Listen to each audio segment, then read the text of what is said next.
Alright, everybody, this is AW. Here continuing some more reading of Kojeve's lectures on the Phenomenology Spirit.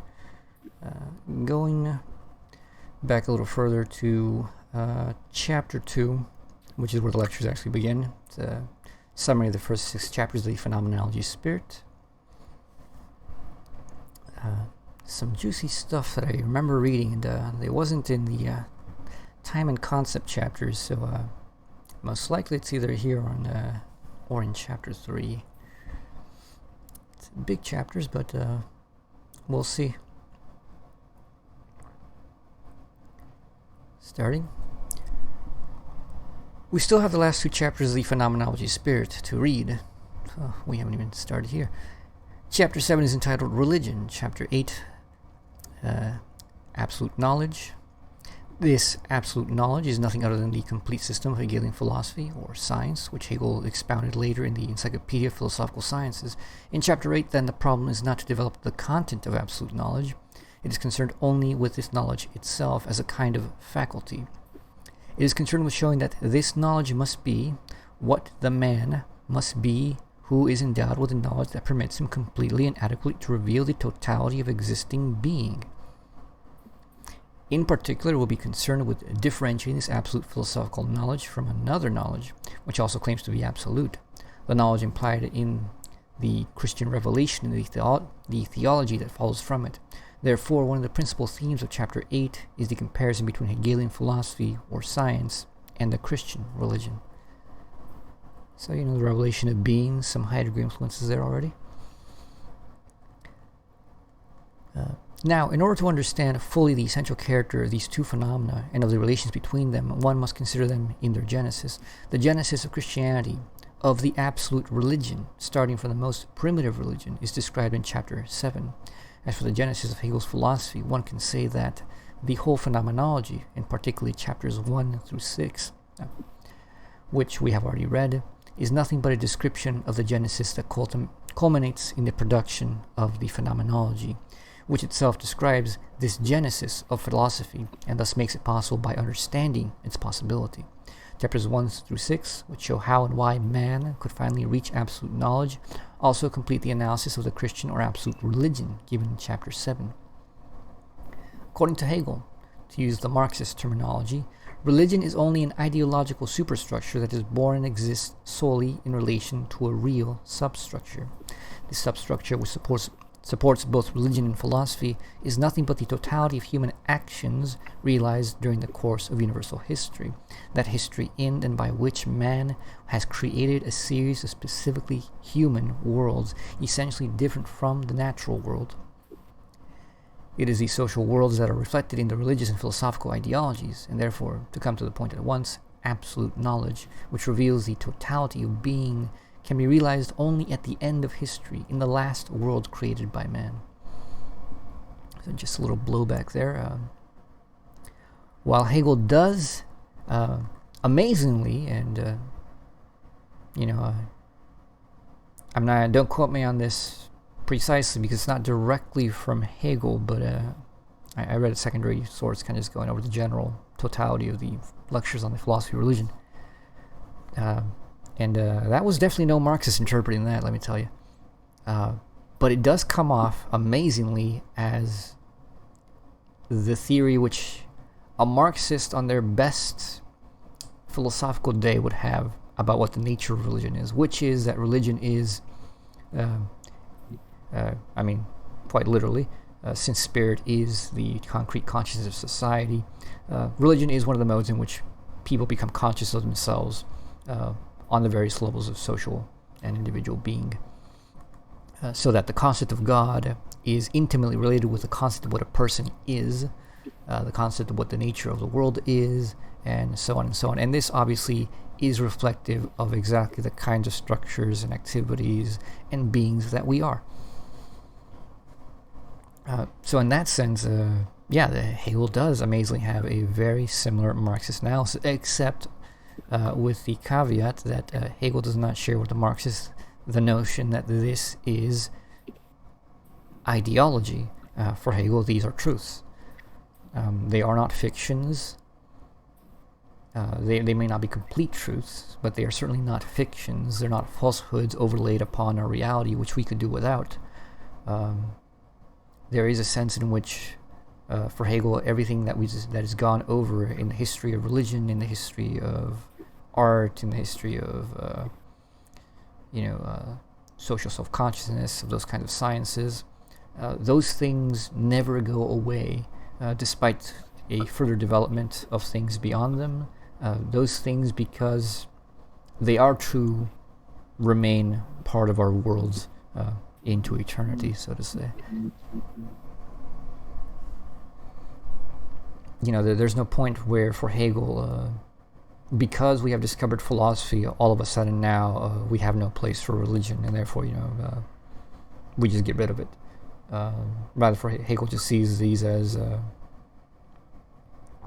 different modes for different people. Some people just aren't into philosophy, but they're into theology. They like the God, and they very much feel themselves as part of the human world and in the world through that relationship to God. So for them, religion is the thing. If you're a philosopher, for Hegel, I think there is a sense in which you may not believe in the mythological form, which is religion, but you will certainly see a value in it. And you may like it, you may not, I think. But you will certainly have a religious impulse to your philosophy by necessity of what is implied in absolute truth, in the idea, in the concept, as Hegel calls it. Because when Hegel says, the divine idea, this isn't just, buttering it up for the religious crowd. For what we typically mean about the world in the word in term divine, the idea is divine. And for me, at least, I don't know about anyone else. Certainly, I can't say anything about them. But for me, this does,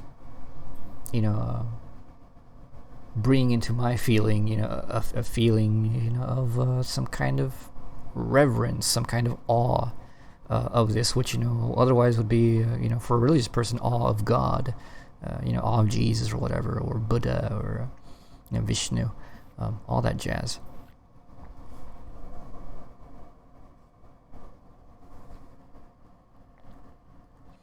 Any thoughts on that, Rain?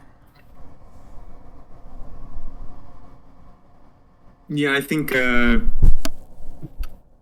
someone who takes their philosophy very seriously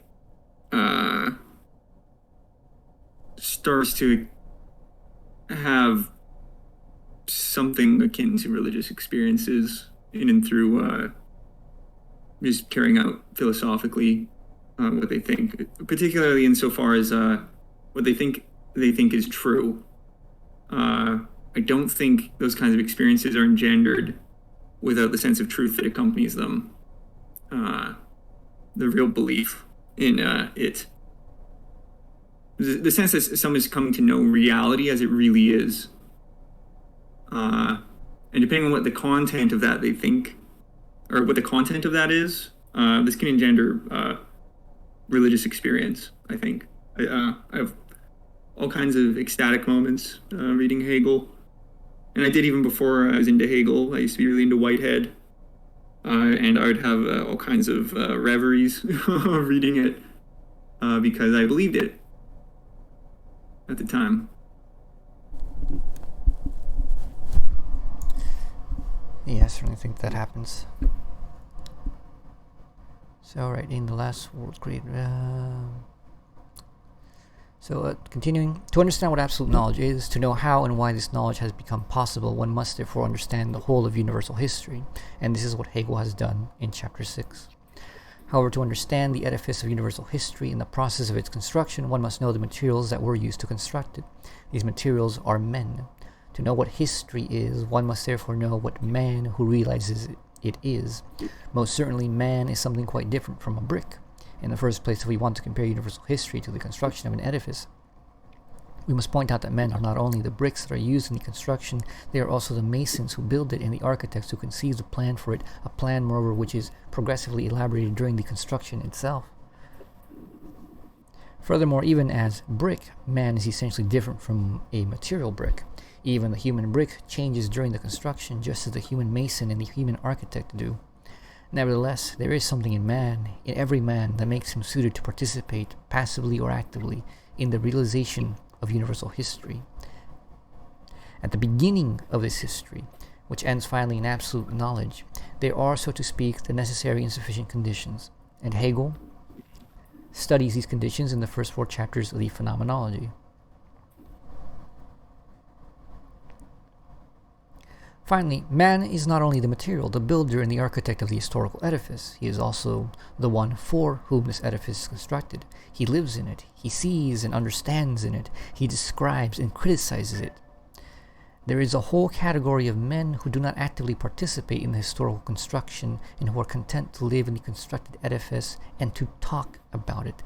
These men who live somehow above the battle, who are content to talk about things that they do not create by their action, are intellectuals who produce intellectuals' ideologies, which they take for philosophy and pass off as such. Hegel describes and criticizes these ideologies in chapter 5.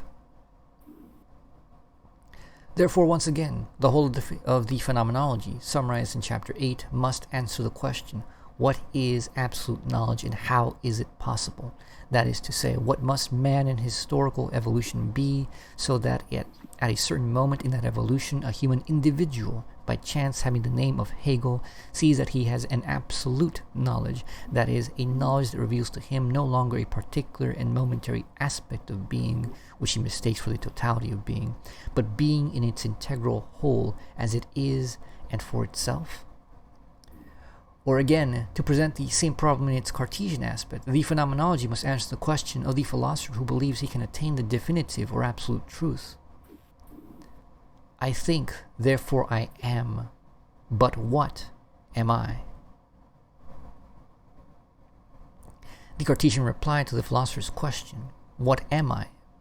The reply, I am a thinking being, does not satisfy Hegel. Certainly he must have said to himself, I am a thinking being, but what interests me above all this is that I am a philosopher, able to reveal the definitive truth, and hence endowed with an absolute knowledge, that is, a universally and eternally valid knowledge. Now, if all men are thinking beings, I alone, at least for the moment, possess this knowledge. By asking myself, what am I, and by answering a thinking being, I therefore understand nothing, or very little, of myself. I am not only a thinking being, I am the bearer of an absolute knowledge, and this knowledge is actually at the moment when I think incarnated in me, Hegel. Therefore I am not only a thinking being, I am also, and above all, Hegel. What then is this Hegel?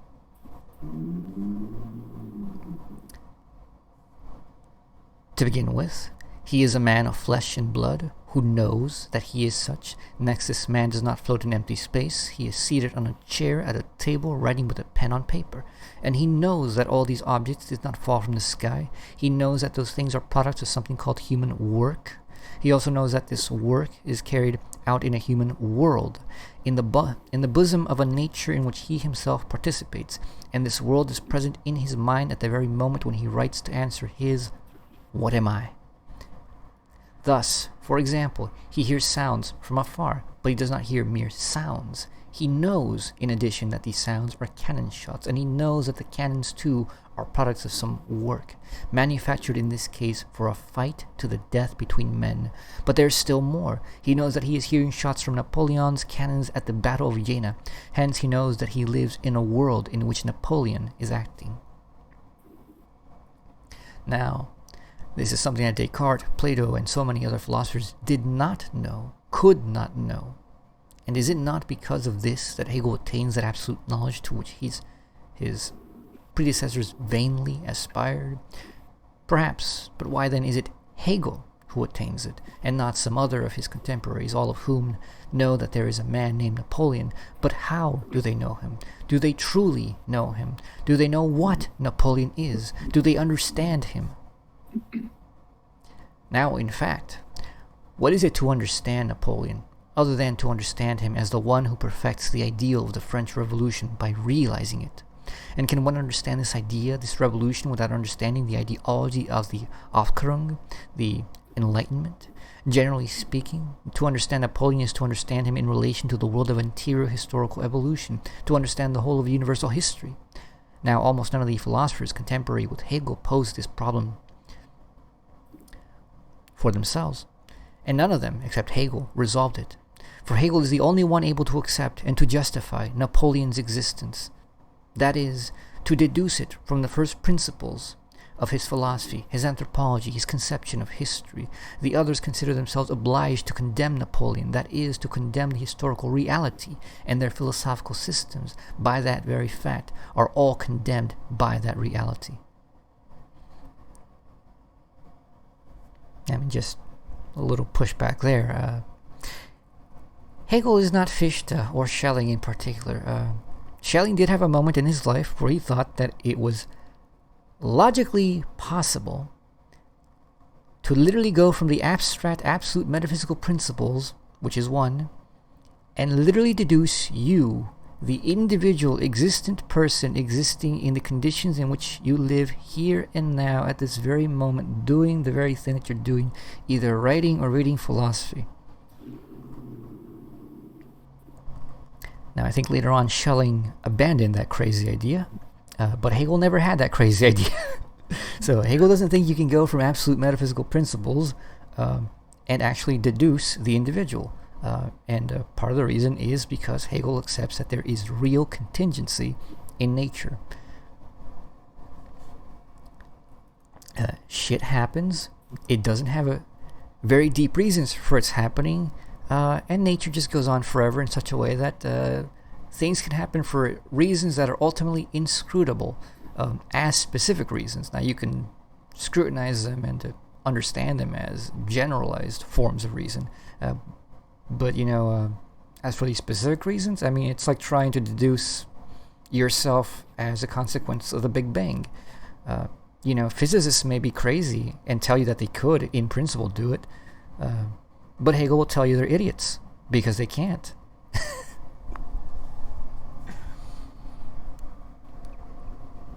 Simply because the totality of causes, even if there was a Big Bang, that's a big if, which I don't accept. Even if you take that for granted, the rest of the possibilities of causes and chains of events are not thereby fully determined and given. And even if they were physically given, even if you could say, fine, we can grant you the entire determination of a physical object, that still does not provide the entirety of possible conceptual intelligible modes of understanding and explanation necessary to explain you, the individual existing here and now. So, beyond you existing here and now, it's not just physics going on, it's biology, and biology is not reducible to physics. Hell, even chemistry isn't reducible to physics. So a new mode of explanation is required, which is not going to individually be deducible from these other prior aspects. And within life, there are contingencies. Within nature, in social, cognitive, mental form, there are contingencies. So by and large, you cannot deduce specific particular individualities. Now, you can explain them, but you cannot deduce them. It doesn't really make sense. I don't know. Does that make sense to you, Rain?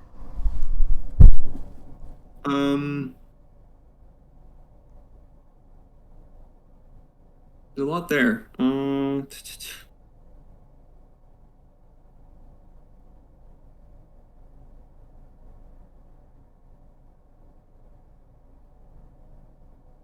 think I'm generally in line, but these are actually issues that I've just been engaging with a lot more recently, and so I haven't got to hash out my thoughts incredibly well. Yeah, I don't have much to say, I guess. Yeah, I guess to just reiterate, the basic claim here is that, at least in Schelling's views at a certain point, you could have a rigorous, fully hard logical argument all the way from God being Urgrund, or whatever it is, and have a set of consequences which are all logically necessary, which will lead directly from God exists to I, this individual in this context, in this specific set of conditions, in this universe, exist necessarily.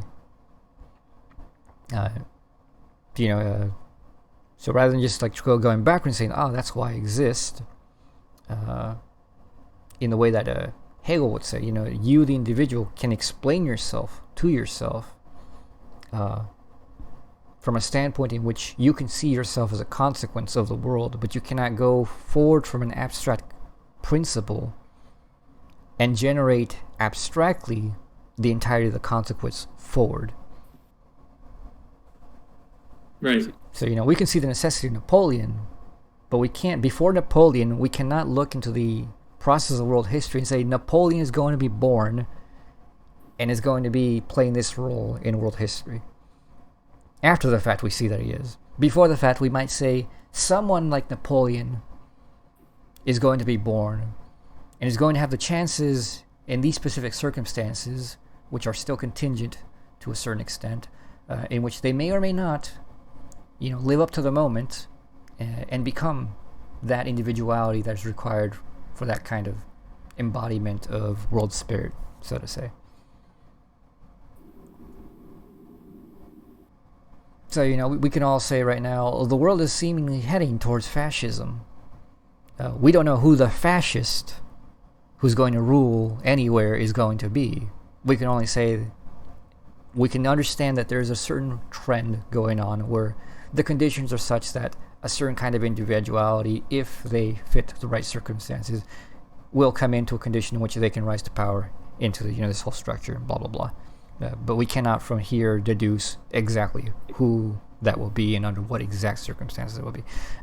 It's the same problem that Marxists have. Like, well, communism is inevitable, guys, right? Capitalism is surely going to undo itself. Therefore, the revolution is around the corner every single time. Except it's not. We can say that the potential is certainly there, that the conditions are certainly there to a large degree. But nobody knows exactly when, where, and how this is really going to take place, because it's contingent. Nobody knew Lenin was going to come around before Lenin did. So anyways, Kojeve's wrong here.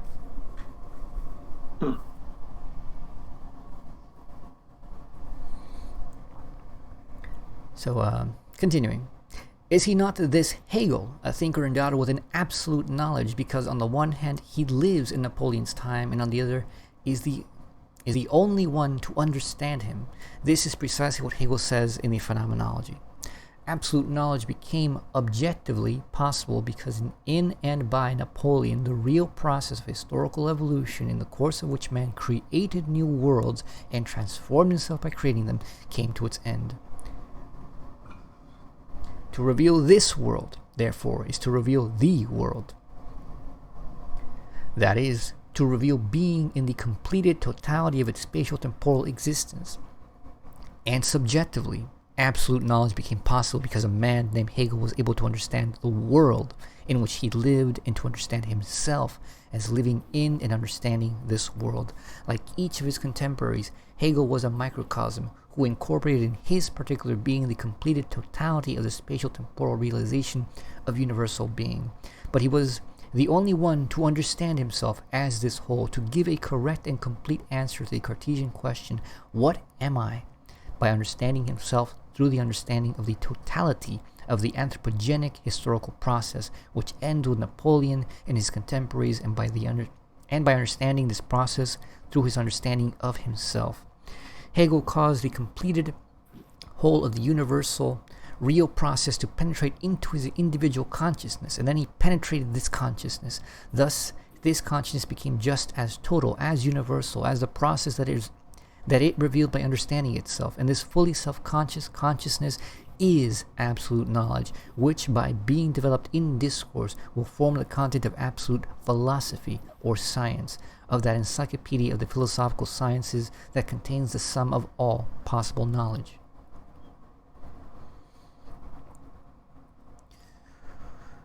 Grand claims, grand claims. not entirely off, but also a little bit grandiose in a way that I don't think Hegel would endorse. Yeah, this sounds like a sum of all facts reading. Like, if I read Hegel, then I'll know what's going on in Andromeda on X. Like, I should know the locations of the planets or something. That's how this reads. Descartes' philosophy is insufficient because the answer that it gives to the what am I was insufficient, incomplete from the beginning. To be sure, Descartes could not realize absolute Hegelian philosophy. At the moment when he lived, history was not yet completed. Even if he had fully understood himself then, he would have conceived only a part of the human reality, and his system founded on this understanding of himself would necessarily be insufficient and false, to the extent that it lays claim to totality, as every system worthy of the name must. But it must also be said that Descartes, for reasons that Hegel explains, erred in answering his initial question, and that is why his answer, quote, "I am a thinking being," unquote, is not only too summary, but also false, because it is one-sided. Starting with I think, Descartes fixes attention only on the think, completely neglecting the I. Now, this I is essential. For man, and consequently the philosopher, is not only consciousness, but also, and above all, self-consciousness. Man is not only a being that thinks, that is, reveals being by logos, by speech formed of words that have a meaning. He reveals in addition, also by speech, that being that reveals being, the being that he himself is, the revealing being that he opposes to the revealed being by giving it the name Ich or Selbst, I or Self.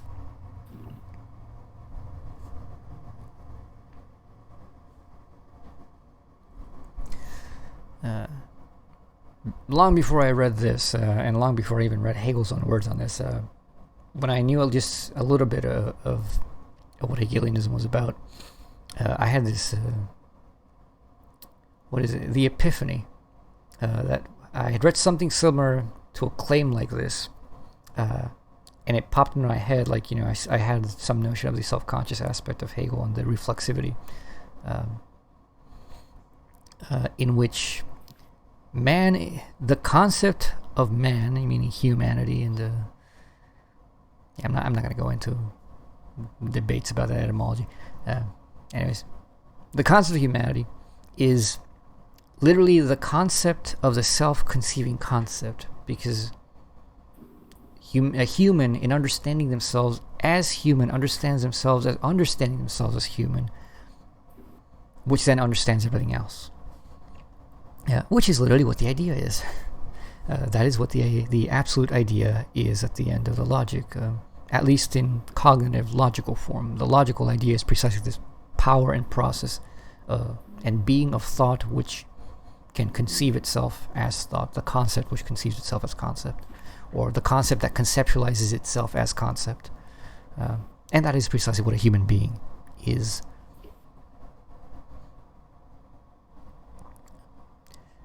To be sure, there is no human existence without Bewusstsein, which is knowledge, or is Bewusstsein consciousness? Let me check that real quick. Can I highlight? Yes. I have this fancy auto-translator.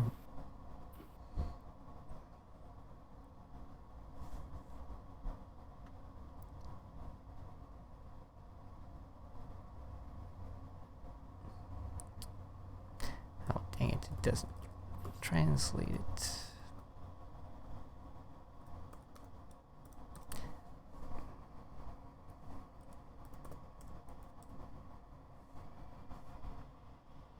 Ah, yes. Oh, so it is consciousness. Yeah, I was wrong about that. Never mind. Okay, without Bewusstsein, without consciousness of the external world, for there truly to be human existence capable of becoming a philosophic existence, there must also be self-consciousness. And for there to be self-consciousness, Selbstbewusstsein, there must be this Selbst, this specifically human thing that is revealed by man and reveals itself when man says, I. Before analyzing the I think, before proceeding to the Kantian theory of knowledge, that is, of the relation between the conscious subject and the conceived object, one must ask what this subject is that is revealed in by the I of I think. One must ask when, why, and how man is led to say I. For here to be self-consciousness, there must first of all be consciousness. In other words, there must be revelation of being by speech, if only by the one word sein, being, revelation of a being that will later be called objective, external, non-human being, world, nature, and so on, but for the moment is still neutral, since as yet there is no self-consciousness, and consequently no opposition of subject to object, of I to non-I, of the human to the natural.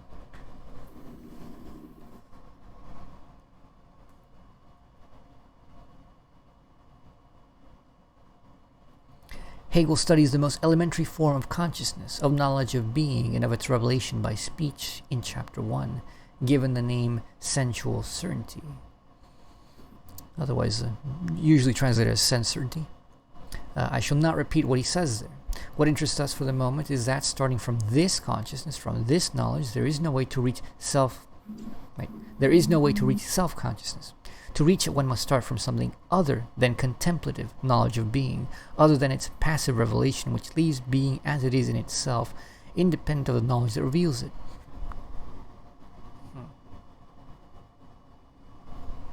Okay, not sure where he's coming from there. Seems like, I guess he's talking about being in a sort of Heideggerian sense. But that's certainly not what Hegel talks about in the Phenomenology.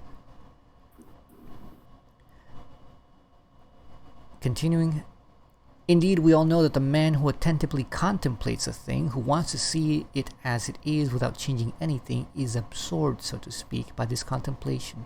That is, by this thing. He forgets himself. He thinks only about the thing being contemplated. He thinks neither about his contemplation, nor, and even less, about himself, his I, his selbst. The more he is conscious of the thing, the less he is conscious of himself.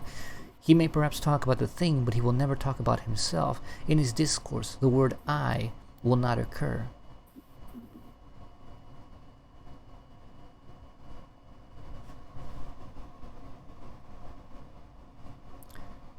I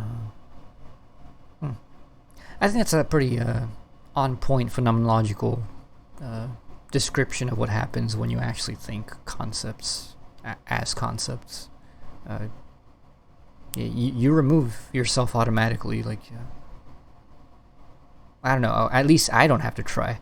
I don't know about other people. Other people seem to have at least some problem, going like, but I think, or like it seems like it's just my perspective. It's always like me before the thought, and they can't just think the thought. Whereas me, it's just like when you're thinking the thought, it's not like oh I'm thinking the thought. Now, this is just the thinking of the thought. Whether it's me or anybody else, it doesn't really matter. And the perspective isn't like of I am thinking this thought. It's like I am in the cognition of this thought, being this thought at the moment.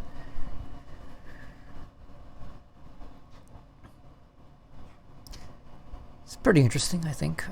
It's the same kind of way in which, like, when you're really, really into something, you remove yourself from in between. You don't pose any resistance between yourself and the activity that you're engaging, even though that the activity is not directed back immediately towards yourself. It is nonetheless the activity of the self. Some people get obsessed about stuff called flow states. I don't get the obsession. It's sort of just scientific verbal fads, conceptual fads, in my opinion. But some people get really caught up and they're like, I just want to get into the philosophy of flow states, man. Of course, they don't talk like hippies. They don't talk like hippies anymore. But yeah, that kind of stuff is all basically the being, being in the moment, all those other things is like being that thing. So you're thinking being, and you really are thinking being. You are being to that extent. Of course, certain things like, if you think the dog, you're not the dog, and you certainly know you're not the dog, but your mind is not focused on like I am thinking the dog or I'm observing the dog. You're just taking it in.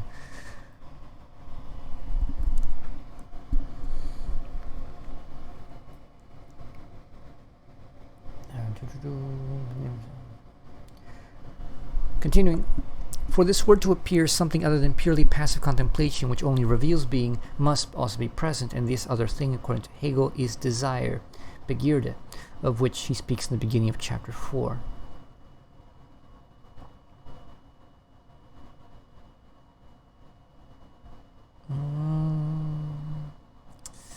Depending on how he's meaning this, he may be on point or off point. We'll see.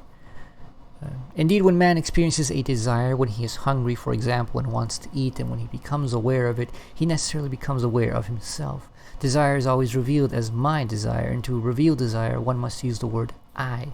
Man is absorbed by his contemplation of the thing in vain. As soon as desire for that thing is born, he will immediately be brought back to himself. Suddenly he will see that in addition to the thing, there is in his contemplation, there is his contemplation, there is himself, which is not that thing, and the thing appears to him as an object, Gegenstand, as an external reality, which is not in him, which is not he, but a non-I. Okay, that makes sense. So this is just a general point that there is no such thing as disinterested thinking. That's a complete load of nonsense. There couldn't be a being that thinks, which also does not desire. At the very minimal, that being must have intellectual desires to navigate any sort of relationship with a world, be an intellectual world or a sensuous world. We don't think up anything that isn't interesting to us. We don't get caught up in thoughts which have no interest for us. We don't seek truth if truth isn't an interest for us. We have to desire truth. We have to desire intellectual knowing. We have to desire experiences. We have to desire a lot of things. Prior to desire appearing in the 4th chapter of the Phenomenology, these consciousnesses which are just observing the world and just, knowing it, at least what they're trying to be is immediate, or as immediate as possible. Sense certainty doesn't make sense because, one, it doesn't have sense. It wouldn't understand anything if it was what it would. If it was what it thinks it is, it wouldn't be able to be at all. Then perception, you have a being which has the distinction between objects and properties, and then the issues along with that. But then a being like that, why would a being cognize that? You don't just cognize that for nothing. Nobody's going around the world and no being exists, no animals or pre-animals or anything that has any kind of living basis exists in a sense in which it's just perceiving the world. Hell, even in our senses, right? You can't have vision without having a intent focus on something visual, which you're looking at.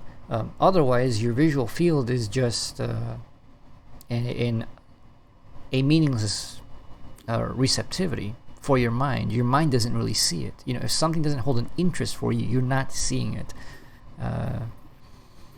I'm taking certain classes right now for a kind of training, and there's certain things in which I'm very intent in focusing on it, and I'm seeing other things at the periphery of the edge of my eyes, around the central focus of my vision.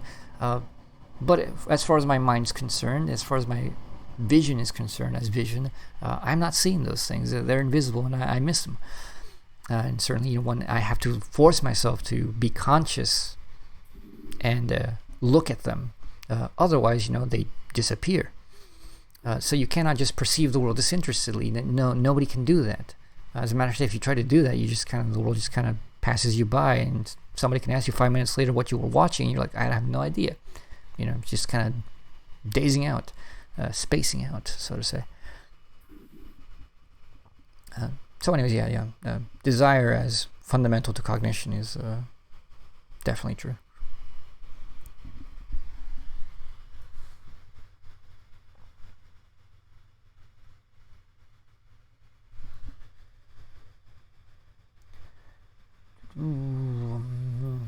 Every desire has Gegenstand. Okay, I read that. Continuing. Hence, it is not purely cognitive and passive contemplation that is at the base of self-consciousness, that is, of truly human existence, and therefore, in the end, of philosophical existence, but desire, and in parentheses, that is why human existence is possible, only where there is something called Leben, biological, animal life, for there is no desire without life. Now, what is desire? One need only think of the desire called hunger, but the desire to transform the contemplated thing by an action to overcome it in its being that is unrelated to mind and independent of me, to negate it in its independence, and to assimilate it to myself, to make it mine, to absorb it in and by my I, for self-consciousness, and hence philosophy to exist. Then there must be in man not only positive, passive contemplation, but which merely reveals being, but also negating desire, and hence action that transforms the given being. The human I must be an I of desire, that is an active I, a negating I, an I that transforms being and creates a new being by destroying the given being.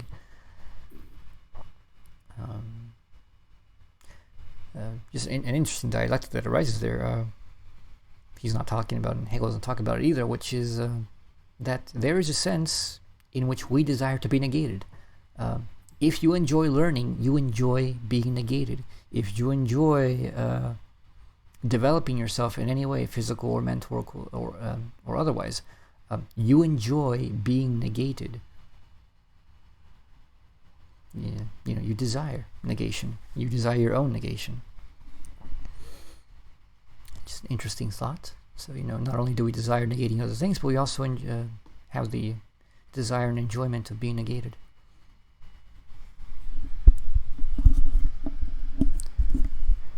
Now, what is the I of desire? The I of a hungry man, for example, but an emptiness, greedy for content, an emptiness that wants to be filled by what is full, to be filled by emptying this fullness, to put itself, once it is filled, in the place of this fullness, to occupy with its fullness the emptiness caused by overcoming the fullness that was not its own. Therefore, to speak generally, if the true, absolute philosophy, unlike Kantian and pre-Kantian philosophy, is not a philosophy of consciousness, but rather a philosophy of self-consciousness, a philosophy conscious of itself, taking account of itself, justifying itself, knowing itself to be absolute and revealed by itself to itself as such, then the philosopher man must, in the very foundation of his being, not only be passive and positive contemplation, but also be active in negating desire. Now, if he is to be so, he cannot be a being that is eternally identical to itself, that is self-sufficient. Man must be an emptiness, a nothingness, which is not a pure nothingness, but something that is to the extent that it annihilates being, in order to realize itself at the expense of being and to annihilate in being.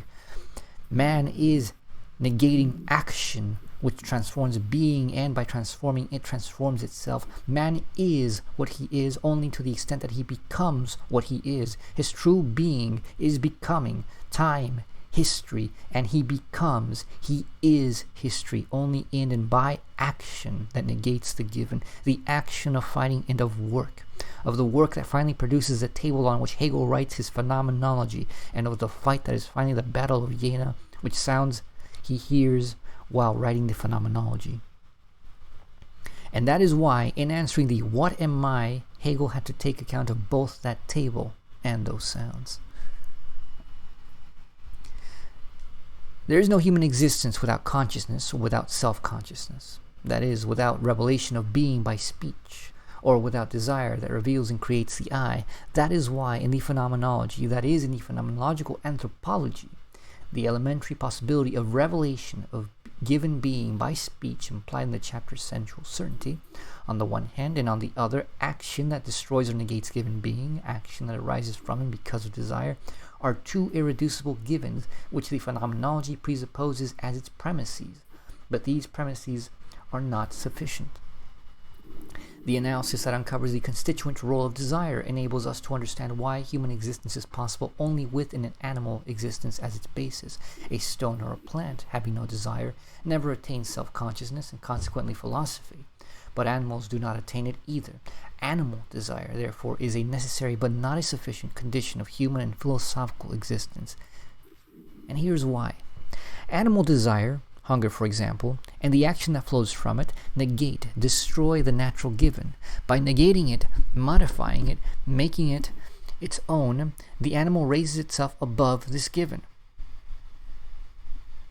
According to Hegel, the animal realizes and revealed its superiority to plants by eating them, but by feeding on plants, the animal depends on them and hence does not manage truly to go beyond them. Generally speaking, the greedy emptiness, or the I that is revealed by biological desire, is filled by the biological action that flows from it only with a natural biological content.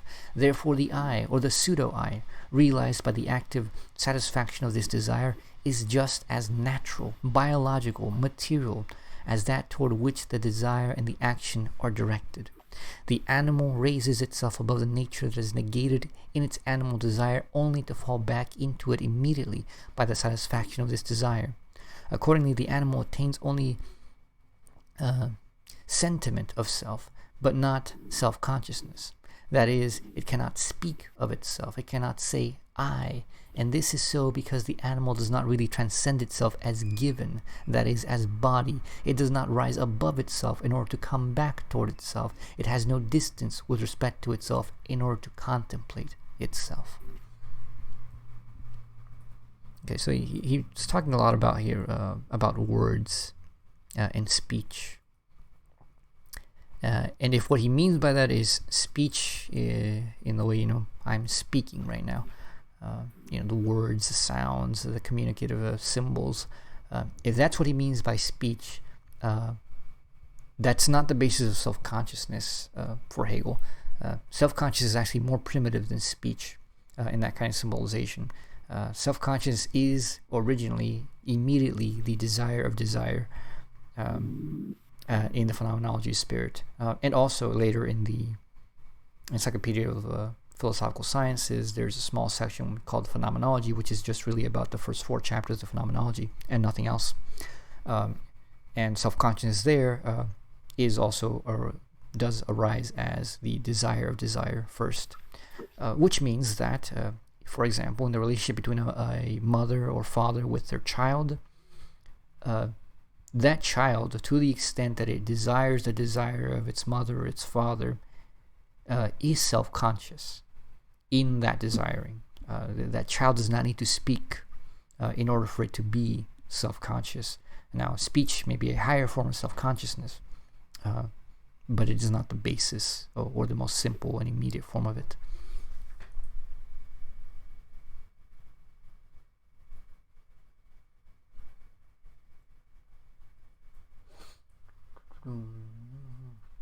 So continuing, for self-consciousness to exist, for philosophy to exist, there must be transcendence of self with respect to self as given, and this is possible, according to Hegel, only if desire is directed and not toward a given being, but toward a non-being. To desire being is to fill oneself with this given being, to enslave oneself to it. To desire non-being is to liberate oneself from being, to realize one's autonomy, one's freedom. To be anthropogenetic, then, desire must be directed toward a non-being, that is, toward another desire, another greedy emptiness, another I. For desire is absence of being. To be hungry is to be deprived of food. It is a nothingness that annihilates in being, and not a being that is. In other words, action that is destined to satisfy an animal desire, which is directed toward a given existing thing, never succeeds in realizing a human, self-conscious I.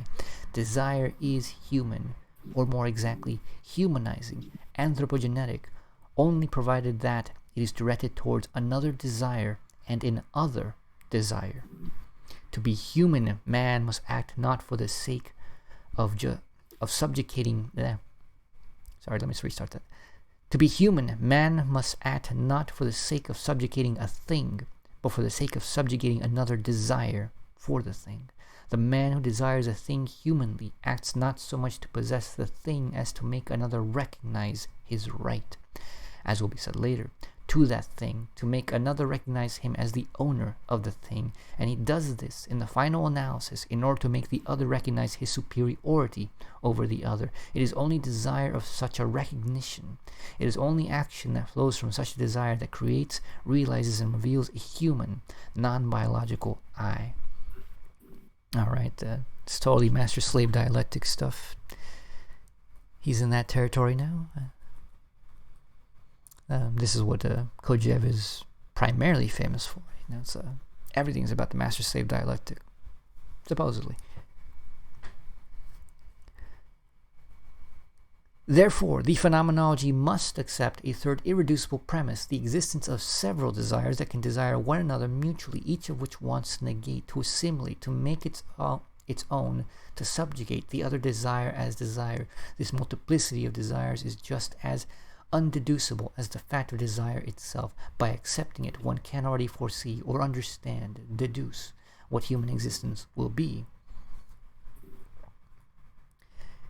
If on the one hand, as Hegel says, self-consciousness and man in general are finally nothing but desire that tries to be satisfied by being recognized by another desire in its exclusive right to satisfaction, it is obvious that man can be fully realized and revealed, that is, be definitively satisfied only by realizing a universal recognition. Now, if, on the other hand, there is a multiplicity of these desires for universal recognition, it is obvious that the action that is born of these desires can, at least in the beginning, be nothing but a life and death fight. A fight, since each will want to subjugate the other, all the others, by negating, destroying action. A life and death fight, because desire that is directed toward a desire goes beyond the biological given, so that action carried out for the sake of this desire is not limited by this given. In other words, man will risk his biological life to satisfy his non-biological desire. And Hegel says that the being that is incapable of putting its life in danger in order to attain ends that are not immediately vital, that is, the being that cannot risk its life in the fight for recognition, in a fight for pure prestige, is not a truly human being. And I love that quote, and I will dare say it is absolutely true.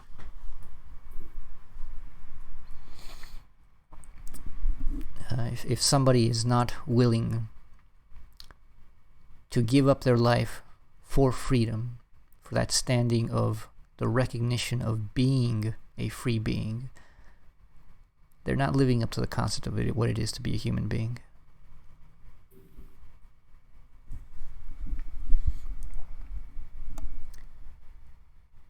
Therefore, human, historical, self-conscious existence is possible only where there are, or at least where there have been, bloody fights, wars for prestige. And thus it was the sounds of one of these fights that Hegel heard while finishing his Phenomenology, in which he became conscious of himself by answering this question, what am I? But it is obvious that the three already mentioned premises in the Phenomenology are not sufficient to explain the possibility of the battle of Jena. Indeed, if all men were as I have just said, every fight for prestige would end in the death of at least one of the adversaries. That is to say, finally, there would remain only one man in the world, and according to Hegel, he would not be a human being, since the human reality is nothing but the fact of the recognition of one man by another man. To explain the fact of the Battle of Jena, the fact of the history that battle completes, one must therefore posit a fourth and last irreducible premise in the Phenomenology. One must suppose that the fight ends in such a way that both adversaries remain alive. Now, if this is to occur, one must suppose that one of the adversaries gives in to the other and submits to him, recognizing him without being recognized by him. One must suppose that the fight ends in the victory of the one who is ready to go all the way over the one who, faced with death, does not manage to raise himself above his biological instinct of preservation, identity. To use Hegel's terminology, one must suppose that there is a victor who becomes the master of the vanquished, or if one prefers, a vanquished who becomes the slave of the victor. Now, there's some argument to be made that master and slave aren't really the proper terms to translate this as from the original German. I've heard people say that Lord and Bondsman is just a better term, because it's not really as bad a relationship as a master and slave relationship is. Although I don't see how it's that much better.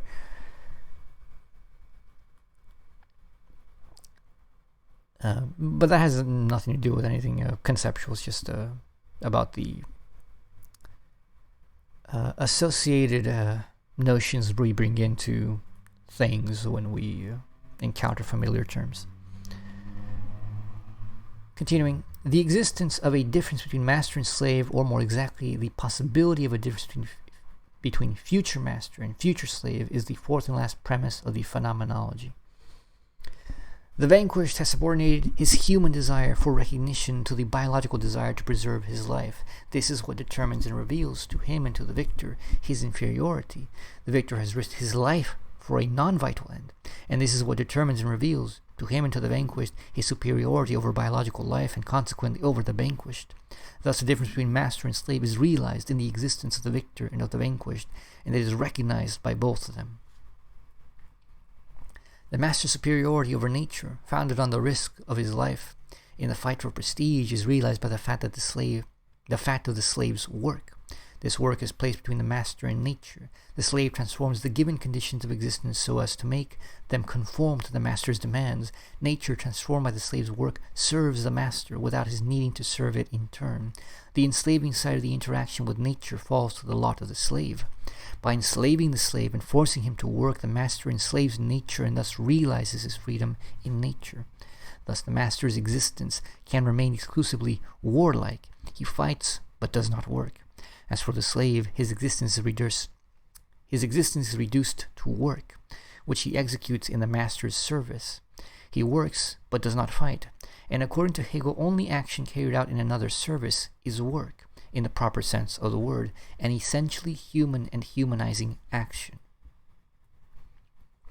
The being that acts to satisfy his own instincts, which, as such, are always natural, does not rise above nature. It remains a natural being, an animal.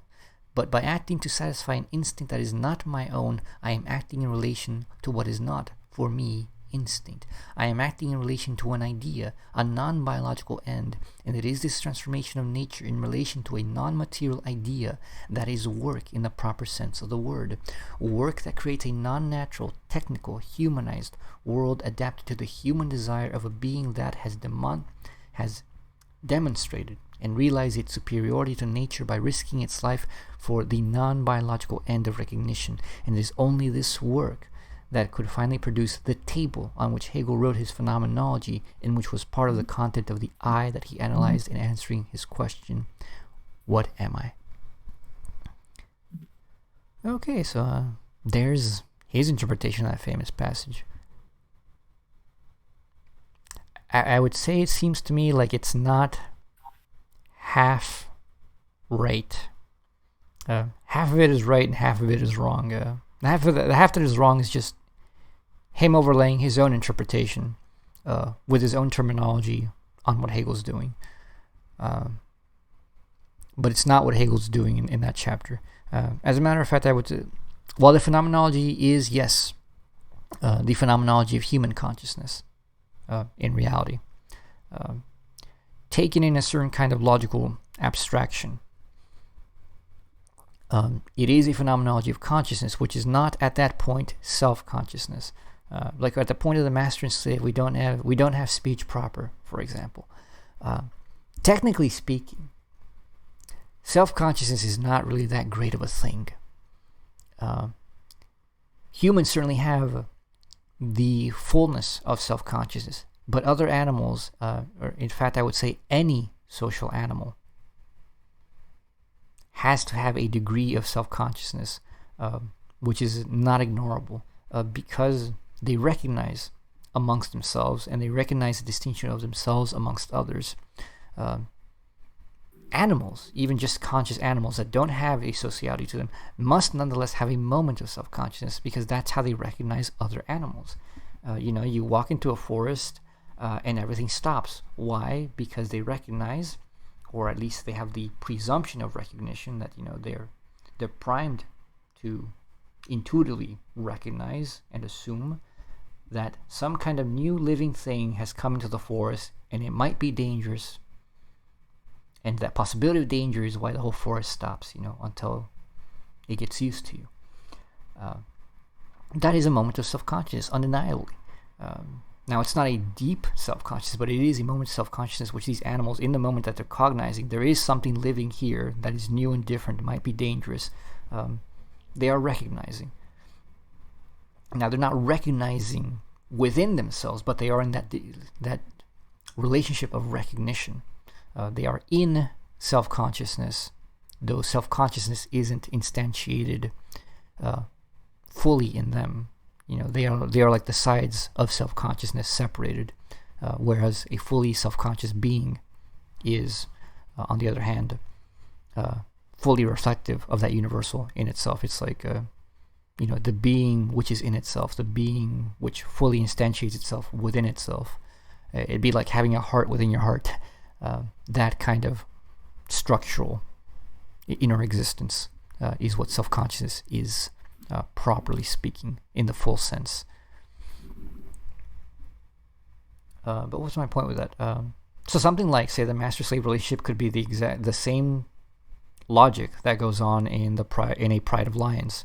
It's the same logic that goes on in my 9 cats that live in my house. When they deal with each other, and it's established a little hierarchy of who gets what when.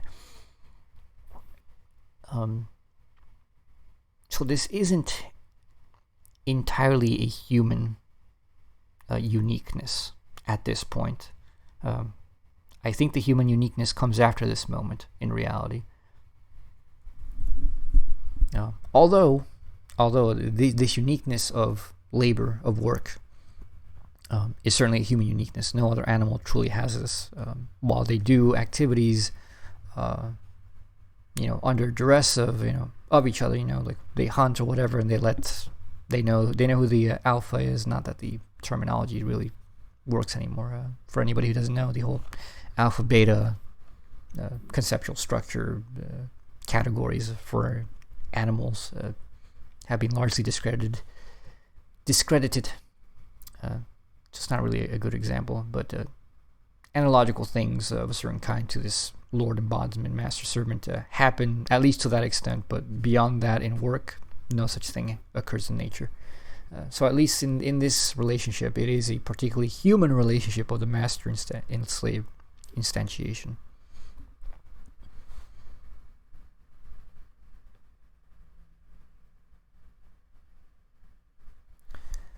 Continuing.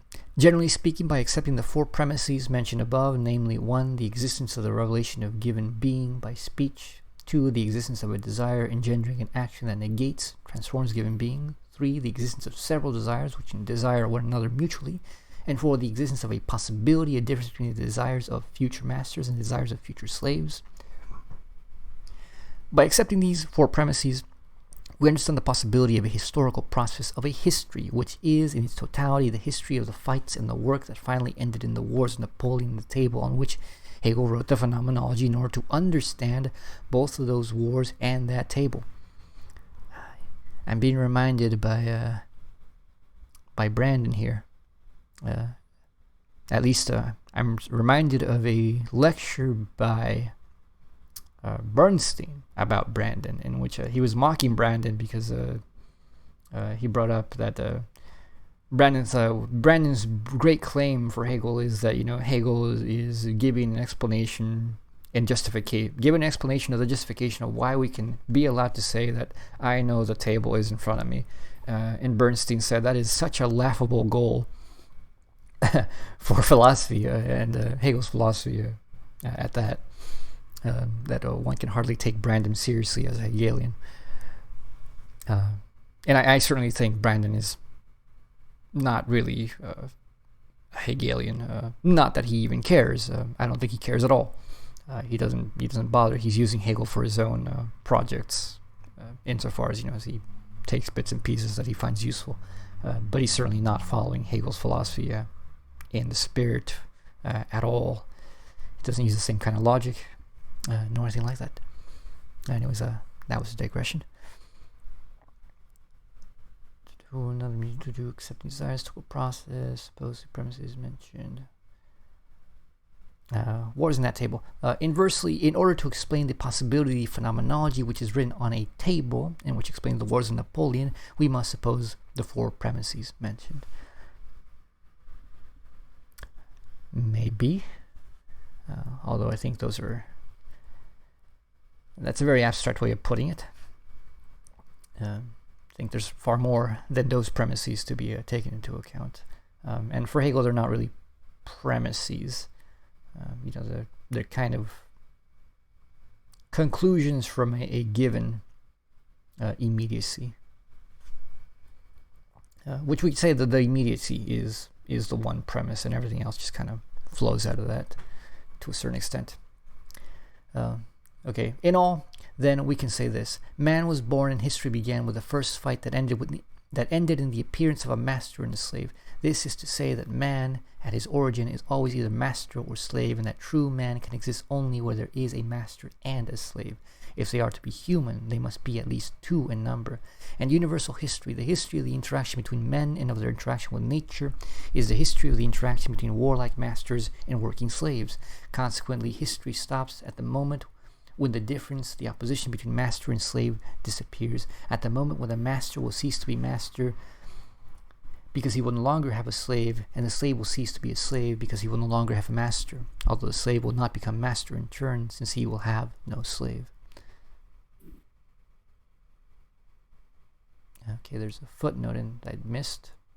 Okay, it's at the end of the table in Napoleon paragraph. Footnote 1. We could try to deduce the first premise from the other 3. Speech, logos, that reveals being, is born in and from the slave's self-consciousness through work. As for the 4th premise, it postulates the act of freedom, for nothing predisposes the future master to mastery, just as nothing predisposes the future slave to slavery. Each can freely create himself as master or slave.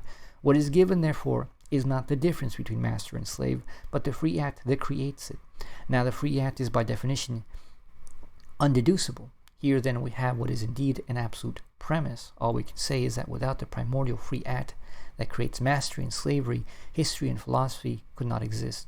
Now, this act in turn presupposes a multiplicity of desire that desire one another mutually.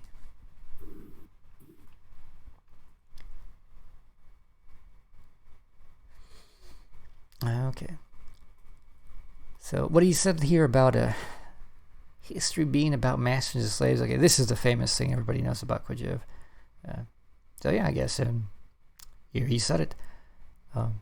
But in the way he says it, it's not entirely false, but it's clear that if you leave it here, it's reliant too much on this moment, which then leaves you with a lot of history which is not explainable by these categories.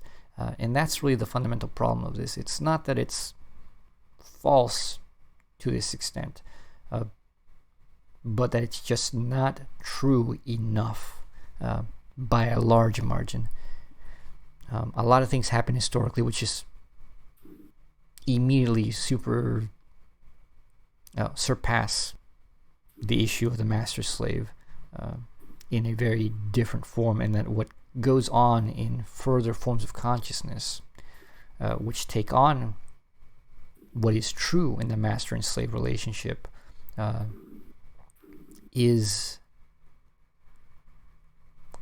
how would I put it, is not itself carried up as a master and slave relationship, although that a dynamic that functions or operates in a similar way, though not exactly. For example, the fact of one's self-discipline, one could say, is a master and slave relationship, but that is a stupid way to frame that.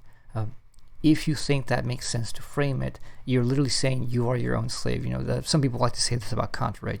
That the Kantian morality forces us to enslave ourselves as intuitions and feelings and irrational drives or whatever, to be enslaved by the discipline of this pure Kantian moral rationality. But that's not a really good way to categorize it, because it doesn't really make sense. ultimately, if one follows what should logically follow out of a relationship like that. Self-mastery in a way isn't a very good concept if you think about it. One can use it, but one has to be very specific about what that means. Continuing. Now, according to Hegel, it is in and by the wars of Napoleon, and in particular the Battle of Jena, that his contemplation of history is realized through the dialectical overcoming of both the master and the slave. Consequently, the presence of the Battle of Jena in Hegel's consciousness is of capital importance. It is because Hegel hears the sounds of that battle that he can know that history is being completed or has been completed, that, consequently, his conception of the world is a total conception, that his knowledge is an absolute knowledge. However, to know this, to know that he is the thinker who can realize the absolute science, he must know that the Napoleonic Wars realize the dialectical synthesis of the master and the slave. And to know this, he must know, on the one hand, what the essence of the master and the slave is, and on the other, how and why history, which began with the first fight for prestige, ended in the wars of Napoleon. The analysis of the essential character of the master-slave opposition, that is, of the motive principle of the historical process, is found in Chapter 4, and as for the analysis of the historical process itself, it is given in Chapter 6.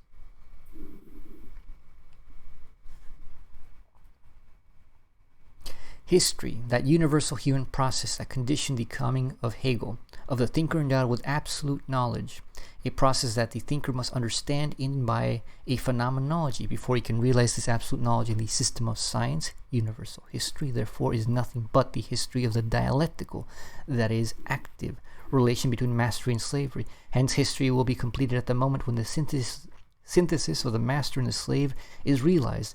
That synthesis is, that is, the whole man, the citizen of the universal and homogeneous state created by Napoleon. There we go. That's where he starts talking about that. This conception, according to which history is a dialectic or an interaction of mastery and slavery, permits us to understand the meaning of the division of the historical process into three great periods of very unequal lengths, incidentally. If history begins with a fight after which a master dominates a slave, the first historical period must certainly be the one in which human existence is merely determined by the existence of the master. Throughout this period, then, it is mastery that will reveal its essence by realizing its existential possibilities through action. But if history is only a dialectic of mastery and slavery, this latter two must be entirely revealed by being completely realized through action. Therefore, the first period must be completed by a second in which human existence will be determined by slavish existence. Finally, if the end of history is the synthesis of mastery and slavery, in the understanding of that synthesis, these two periods must be followed by a third, during which human existence, in some sense neutralized, synthetic, reveals itself to itself by actively realizing its own possibilities. By this time, these possibilities also imply the possibility of understanding oneself fully and definitively, that is, perfectly. All right, let me see how long this is. We're at 45.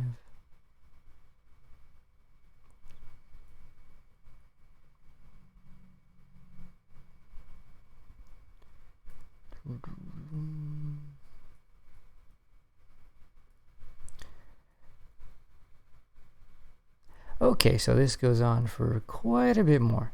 So I think there's a break coming up soon, and we will leave that there. But of course, in order to write Chapter 6, in order to understand what history is, it is not sufficient to know what history has. That history has It is not sufficient to know that history has three periods. One must also know what each of them is. One must understand the why and the how of each of them and of the transition from one to the other. Now, to understand this, one must know that what is the Wesen, the essential reality of mastery and slavery. That is the essence of the two principles which, in their interaction, are going to realize the process being studied. And this analysis of the master as such and of the slave as such is made in Section B of Chapter 4. Okay, and that leaves us at a good break, where he's going to then go into the discussion on the master, a discussion on the slave, and then the meaning of their synthesis, I assume. Alright, so not as interesting as I wanted to be, but definitely more interesting than the time section and the concept that I read. And this is the part where everybody knows. This is the Kojeve everybody knows about, basically. But be it as it may, it's not as bad as people say it is. This isn't as false as people claim it is on the Hegelian side of things, scholars. Certainly there's a huge difference in which Kojeve is not a Hegelian. He's not interested in Hegel's project as Hegel's project. Actually, in other sections he says he doesn't believe Hegel accomplishes what he claims to accomplish.